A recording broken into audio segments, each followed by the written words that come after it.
श्री स्वामी समर्थ. कसे आहात सगळे? मस्त ना?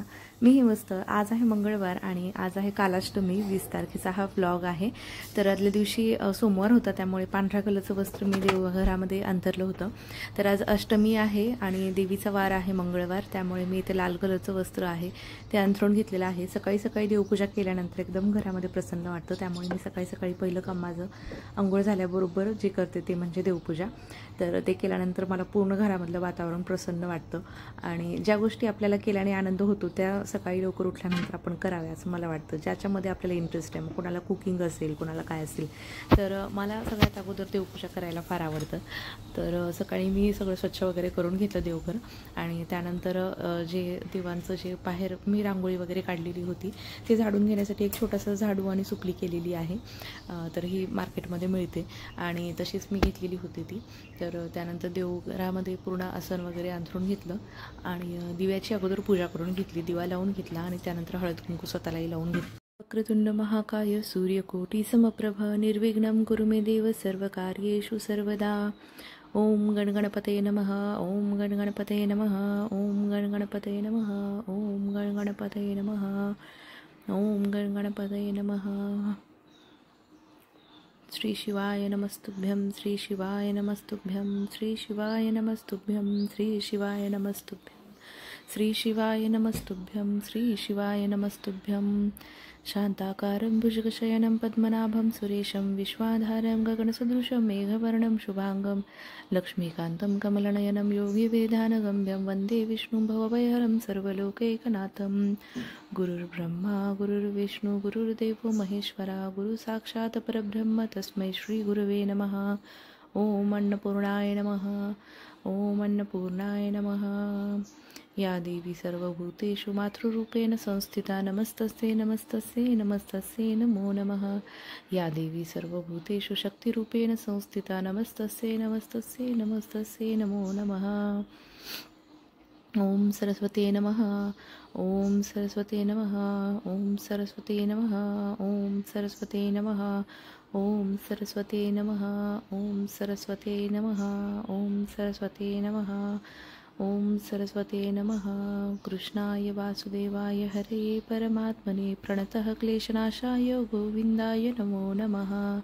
कृष्णाय वासुदेवाय हरये परमात्मने प्रणतः क्लेशनाशाय गोविंदाय नमो नमः. ओम हनुमते नमः. ओम त्र्यंबकं यजामहे सुगंधिं पुष्टिवर्धनम् उर्वारुकमेव वन्दनान् मृत्योर्मुक्षीयमामृतात्. ओम त्र्यंबकं यजामहे सुगंधिं पुष्टिवर्धनम् उर्वारुकमेव वन्दनान् मृत्योर्मुक्षीयमामृतात्. ओम त्र्यंबकं यजामहे सुगंधिं पुष्टिवर्धनम् उर्वारुकमेव वन्दनान् मृत्योर्मुक्षीयमामृतात्. ओम महालक्ष्मी च विद्महे विष्णुपत्नी च धीमहि तन्नो लक्ष्मी प्रचोदयात्. ओम महालक्ष्मी च विद्महे विष्णुपत्नी च धीमहि तन्नो लक्ष्मी प्रचोदयात्. ओम महालक्ष्मी च विद्महे विष्णुपत्नी च धीमहि तन्नो लक्ष्मी प्रचोदयात्. यानंतर देवांना जे आंघोळ घातलेलं पाणी आहे ते मी जी माझ्याकडे फुलांचे झाड वगैरे आहेत कुंड्या गॅलरीमध्ये तर त्यांच्यामध्ये घालत असते. सगळ्या देवांना मी छान असे वस्त्र वगैरे घालून घेतले, कारण की आज अष्टमी आहे त्यामुळे. आणि संध्याकाळी मी देवीची पूजा करणारच आहे. तसं तर अष्टमी दिवशी माझं दुर्गा सप्तशतीचं पारायण करायचं चाललं होतं, पण मला तेवढा वेळ मिळाला नाही, त्यामुळे मला शक्य झालं नाही आणि त्यामुळे केलं नाही मी. पण बाकी सेवा वगैरे ज्या आहेत त्या केल्या, कारण की अष्टमी दिवशी आपण म्हणजे मंगळवार पण होता, देवीचा वार आहे, आरती वगैरे करतो आपण. तर त्या सगळ्या काही गोष्टी मी ज्या काही करायच्या असं संध्याकाळी वगैरे केल्या. आणि जे आपण लक्ष्मीची सेवा करू शकतो तर ती सगळी लक्ष्मीची सेवा मनापासून करायची. तर असं मंगळवार शुक्रवार आपण करू शकतो. त्यानंतर जे कलश असतो आपल्या देवघरामधला, तर कलशचं देखील पूजन म्हणजे कलश तुम्ही मांडू शकता. नवीन तुमच्याकडे असेल म्हणजे नवीन तुम्हाला करायचं असेल किंवा जे कलश तुम्ही ठेवलेला आहे त्याच्यामधलं पाणी बदलणं हे देखील मंगळवार आणि शुक्रवार या दिवशी करायचं असतं. तर हे छोटे छोटे जे काही अलंकार आहेत देवांचे मी घेतलेले आहेत ते माझ्या म्हणजे मार्केटमधून घेतलेले आहेत. असेच एक देवांचं दुकान आहे ज्या ठिकाणी देवांचं सगळं साहित्य मिळतं आणि त्या ठिकाणी सगळं हे छोटे छोटे जे मी तुम्हाला आत्ता गळ्यातले वगैरे दाखवले देवीचे, सरस्वतीचं आहे, देवीचं आहे. त्यानंतर जे बासरी वगैरे आहे ते मी मागच्या वेळेस जेव्हा कृष्ण जन्माष्टमी होती त्यावेळेला मी ते घेतलं होतं आणि तो सगळा सेट वगैरे खूप छान छान मिळाला होता मला त्यावेळेसचा, तर ते तेव्हा जेव्हा असं विशेष काही असतं त्यावेळेला मी ते घालते. आणि बासरी देखील आहे त्याच्यामध्ये खूप छान अशी छोटीशी. आणि मग त्यानंतर देवांना सगळ्या कुंकू लावून घेतलं. पुरुष देवतांना फक्त आपण कुंकू लावतो आणि जे आपण स्वामी समर्थ आहेत किंवा जे साईबाबा आहेत माझ्याकडे मूर्ती, तर त्याच्यामध्ये आपण त्यांना फक्त अष्टगंध वगैरे लावतो. तर माझ्या घंटीवरती जे आहे हनुमान आहे, तर त्याच्यावरती देखील मी असं म्हणतात की हनुमानाचं काही नसावं आपल्या देवघरामध्ये, परंतु ही घंटी मला अगोदरच दिलेली आहे त्यामुळे मी ती ठेवलेली आहे आणि म्हणजे दुसरी काही घेतलेली नाही आहे. तर त्याला देखील मी अष्टगंध लावते. बाकी सगळ्या स्त्रीदेवता आहेत त्यांना हळद आणि कुंकू असं लावायचं. त्यासोबतच महादेवांना जे आपण पांढऱ्या कलरचं इबीत म्हणतो ते लावतो. तर त्यानंतर जे पाणी आहे ते मी सगळ्या झाडांना वगैरे टाकून घेतलं. त्याच्यानंतर जो माझा मंगल कलश आहे, तर खरं तर मला तो आता कलश बदलावा लागणार आहे, कारण की थोडासा मोठावाला कलश जो मी देवांचं पाणी घेण्यासाठी ठेवते ना, तो मोठा तांब्याचा तो ठेवणार आहे. कारण की जे काही नारळाच्या मुळा आहेत त्या आलेल्या आहेत आणि त्यांना थोडंसं अडचण होती वाढण्यासाठी, तर त्यामुळे मोठा कलश ठेवणार आहे. पण आता तात्पुरता मी हा ठेवलेला आहे आणि संध्याकाळी मग परत मी बदलला होता तो कलश. तर कलशाला 8 बाजूंना माझ्या ते जो कलश आहे मी आता तुम्हाला दाखवला, तर अष्टलक्ष्मी आहे. म्हणजे लक्ष्मी फक्त एकच, म्हणजे पैशांच्या स्वरूपातली नसते, तर 8 प्रकारची असते. धान्यलक्ष्मी, संतानलक्ष्मी, त्यानंतर जे वेगवेगळे आहेत त्या सगळ्या लक्ष्मी त्याच्यावरती आहेत. 8 लक्ष्मी आहेत. तर त्यामुळे मी तो कलश ठेवत होते. आता त्याला कोंब आलेले आहेत त्या नारळाला, त्यामुळे थोडा मोठा मी ठेवणार आहे, जेणेकरून त्याला वरच्या साईडला पण जे पालवी त्याला येईल. आणि आरती करून घेतली अष्टमीची, म्हणजे देवीची आरती, गणपती बाप्पांची आरती आणि दुर्गे दुर्गट भारी अशा 2 आरत्या वगैरे करून घेतल्या. आणि सकाळी सकाळी देवपूजा केल्यानंतर असं छान एकदम प्रसन्न झालं होतं देवघर पूर्ण आणि घर देखील. त्यानंतर दूध साखरेचा नैवेद्य, जसं की मी रोज तुम्हाला सांगते, दूध साखर म्हणजे पूर्णान्न आहे दूध, तर त्यामुळे मी दूध साखरेचा नैवेद्य दाखवते. सकाळी सकाळी जे दूध म्हणजे लवकर आलेलं असतं ते टाकून ते दाखवते. आणि त्यानंतर आरती वगैरे झाली आणि मग बाकीची कामं म्हणजे स्वयंपाक वगैरे. तर सकाळी सकाळी माझं हे सगळं काम लवकर होतं, म्हणजे 8च्या दरम्यान किंवा 9च्या दरम्यानपर्यंत हे सगळं होतं. तोपर्यंत म्हणजे सुट्ट्या असल्यामुळे आलो पण थोडासा उशिरा उठतो, त्यामुळे तोपर्यंत माझी देवपूजा होते. तुम्हाला देवपूजा कशी वाटली मला कमेंटमध्ये नक्की सांगा. त्यानंतर मी इथे आज इडली सांबर बनवणार होते. तर मग तुरीची डाळ आणि मुगाची डाळ अशी मी 2 भिजवून ठेवलेली होती आणि ते मग कुकरला लावून घेतली. आणि आज इडलीचं पीठ एकदम छान असं फुललं होतं. तसं तर कालच मी त्याचे डोसे बनवले होते, म्हणजे सोमवार सोडताना.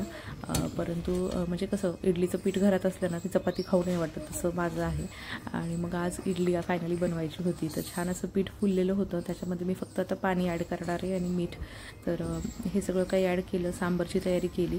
सांबरमध्ये आम्ही शेवग्याची शेंग आणि वांगं हे टाकतो आणि त्यासोबतच कांदा, बटाटा, टोमॅटो हे तर आहेच. बाकी हे सगळं चटणीचे साहित्य मी घेतलेलं आहे. म्हणजे त्याच्यामध्ये मी डाळवळ टाकते आणि त्याच्यानंतर खोबरं आणि शेंगदाणे, मिरची, जिरे, लसूण हे टाकते आणि कोथिंबीर जी आहे ते आपण फोडणीमध्ये टाकतो. तर मी इथे सगळं सांबर बनवून घेतलं अगोदर. त्याच्यामध्ये अगोदर कांदा परतून घेतला, जिरे आणि लसूण हे टाकून घेतलं. त्याच्यानंतर ते सगळं थोडंसं परतून झालं की त्याच्यामध्ये भाज्या बाकीचे टाकून घेतलं, बटाटे आणि शेवग्याची शेंग आणि जे आपण वांगे आहेत, कारण की थोडंसं तेलामध्ये परतल्यानंतर ते छान सॉफ्ट होतात, म्हणजे लवकर शिजतात. आणि थोडंसं मीठ घालून हे सगळं काही भाजून घेतलं, तळून घेतलं. आणि त्यानंतर बाकी बटाटा वगैरे आणि शेवटीला लास्टला टोमॅटो टाकले, कारण की त्याला काही फार वेळ लागत नाही, पाण्यामध्ये पण ते छान शिजतात. तर बाकी सगळ्या भाज्या मी सगळं परतून घेतल्या, मीठ टाकून थोडंसं झाकून ठेवला. तोपर्यंत चटणीची वगैरे तयारी करून घेतली. चटणी मिक्सर वगैरे काढून घेतली. अगोदर खोबरं जे आहे ते खोबरं फक्त काढून घेतलं आणि त्यानंतर मग बाकीचं सगळं एकत्र केलं. आता चटणी करताना बरेच जण दही वापरतात, काही जण दही वापरत पण नाहीत, म्हणजे ज्यांना पित्त होतं त्यांच्यासाठी. तर मी इथे थोडंसं दही घातलेलं होतं आणि बाकी पाणी घातलेलं होतं. अशी माझी चटणी तयार झाली. आणि त्यासोबतच आता इडली सगळे जरी केले तरीसुद्धा इडली सगळेच घरातले खातात असं पण. तर असंच आमचा एक नमुना आहे. म्हणजे आलो त्याला की फक्त कालचे जसे भजे बनवले होते त्या पद्धतीनेच त्याला आजही भजे खायचे होते. तर मग त्याच्यासाठी उडदाचे भजे बनवले आणि त्याला ते दिले. पण त्याला आज ते खायला बोर झालं. मग काल त्याला खाऊ वाटले होते, पण आज त्याला चपाती खायची होती. मग परत कणिक मळली आणि मग परत त्याला चपाती बनवून दिली. म्हणजे असे वेगवेगळे ट्रायल होते माझे सगळे आज.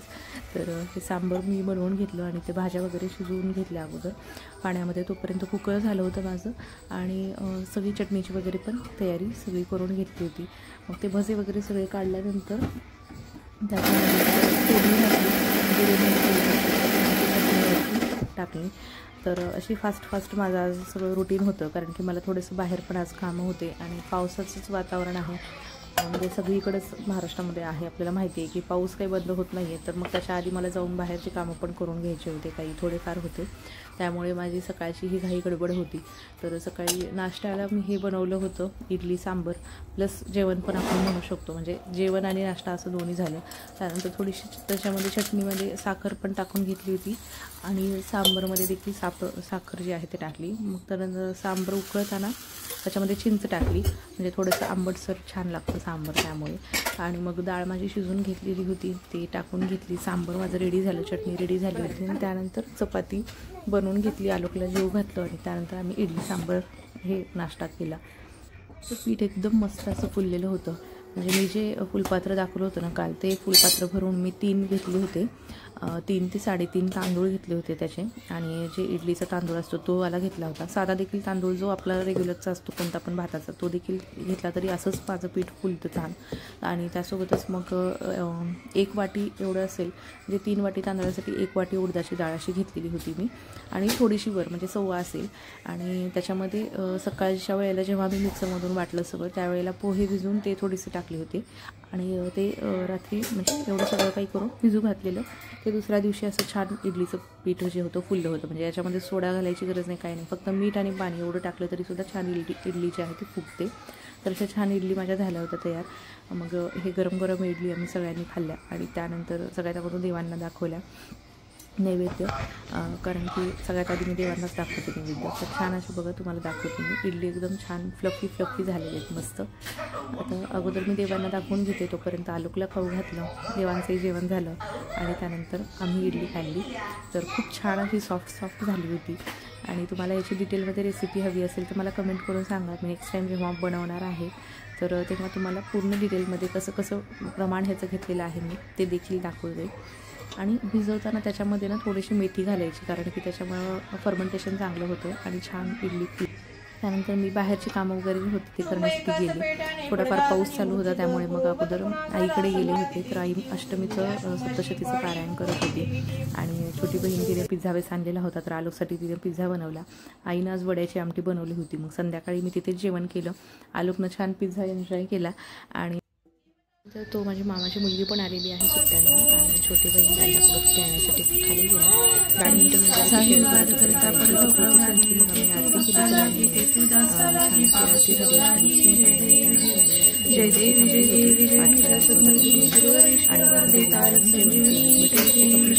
आणि